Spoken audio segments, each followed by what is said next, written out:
السلام علیکم۔ بسم اللہ الرحمن الرحیم۔ حضور اقدس صلی اللہ علیہ وسلم کا ارشاد ہے کہ نماز دین کا ستون ہے اور اس میں 10 خوبیاں ہیں۔ چہرے کی رونق ہے، دل کا نور ہے، بدن کی راحت اور تندرستی کا سبب ہے، قبر کا انس ہے، اللہ کی رحمت اترنے کا ذریعہ ہے، آسمان کی کنجی ہے، اعمال ناموں کی ترازو کا وزن ہے، اللہ کی رضا کا سبب ہے، جنت کی قیمت ہے اور دوزخ کی آڑ ہے۔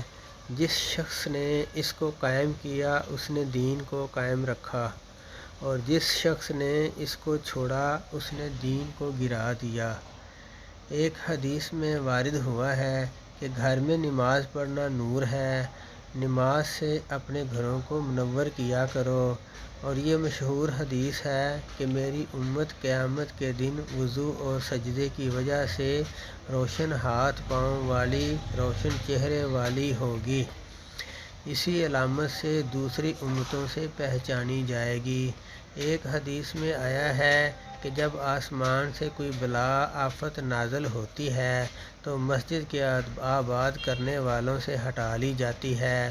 متعدد احادیث میں آیا ہے کہ اللہ تعالیٰ نے جہنم پر حرام کر دیا ہے کہ سجدہ کے نشان کو جلائے، یعنی اگر اپنے اعمال بد کی وجہ سے وہ جہنم میں داخل بھی ہوگا تو سجدے کا نشان جس جگہ ہوگا اس پر آگ کا اثر نہ ہو سکے گا۔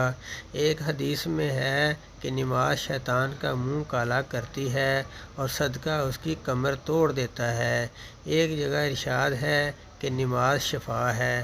اللہ پاک ہمیں 5 وقت کی نماز تکبیر اولیٰ کے ساتھ باجماعت ادا کرنے کی توفیق عطا فرمائے۔ آمین آمین۔